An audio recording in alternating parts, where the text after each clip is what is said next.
ମା ମୁଁ ଆସୁଛି ନହେଲେ ଟ୍ରେନ୍ ମିସ୍ ହେଇଯିବ। ଆରେ ଟିକେ ରହ, ତ ଜେଜେମା ଯାଇଛନ୍ତି ତୋ ପାଇଁ ମନ୍ଦିରକୁ ପୂଜା କରିବା ପାଇଁ। ସିଏ ଆସନ୍ତୁ ତୁ ତାଙ୍କୁ ଦେଖା କରିକି ଯିବୁ।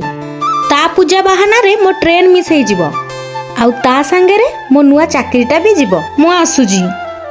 ଆରେ ରହ ଟିକେ, ବୁଢୀ ଲୋକଟା କେତେ କଷ୍ଟରେ ଯାଇଛି ମନ୍ଦିରକୁ ତୋ ପାଇଁ, ତା ବୋଲି ମୁଁ ଭବିଷ୍ୟତକୁ ଅନ୍ଧାର କରି ବସିବି? ହେଇ ପରା ଜେଜେମା ଆସିଲେଣି। ଜେଜେମା ତତେ କ'ଣ ଜଣା ପଡୁନି ମୋ ଟ୍ରେନ୍ ସାଡେ ମିସ୍ ହେଇଯିବ ବୋଲି? ତୁ ଯେମିତି ମୂର୍ଖ କ'ଣ ସମସ୍ତଙ୍କୁ ମୂର୍ଖ ଭାବୁଛୁ ନା କ'ଣ?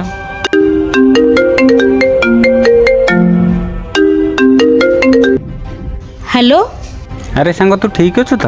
ହଁ ମୁଁ ତ ଠିକ୍ ଅଛି। କାହିଁ କ'ଣ ହେଲା କି? ତୁ ଏ ଯାଏଁ ଟ୍ରେନରେ ବସିନୁ କି? ନା ମୁଁ ତ ଘରୁ ବାହାରିନି। ତୁ ଯେଉଁ ଟ୍ରେନରେ ଯାଇଥାନ୍ତୁ ସେ ଟ୍ରେନଟି ଆଜି ଆକ୍ସିଡେଣ୍ଟ ହେଇଯାଇଛି, ବହୁତ ଲୋକଙ୍କ ଜୀବନ ବି ଯାଇଛି।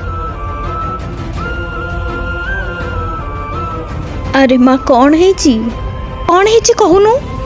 ମା ମୁଁ ଯେଉଁ ଟ୍ରେନରେ ଯାଇଥାନ୍ତି ସେ ଟ୍ରେନର ଆକ୍ସିଡେଣ୍ଟ ହେଇଯାଇଛି। ଦେଖିଲୁ ତ, ତୁ ଆଜି ତ ଜେଜେମା ପାଇଁ ବଞ୍ଚିଗଲୁ। ଜେଜେମା ତୋ ପାଇଁ ଠାକୁରଙ୍କୁ ଡାକୁଥିଲେ ବୋଲି ତୁ ଆଜି ଘରେ ଅଛୁ। ଜେଜେମା ମତେ କ୍ଷମା କରିଦେବୁ, ତତେ ଏମିତି କହିବାର ନଥିଲା। ଗୋଟେ କଥା ମନେ ରଖିଥିବୁ ମା, ଜାଣତରେ ହଉ କି ଅଜାଣତରେ ହଉ, କୋଉ ମା କେବେ ତା ଛୁଆକୁ ବିପଦ ମୁହଁକୁ ଛାଡ଼େ ନାହିଁ।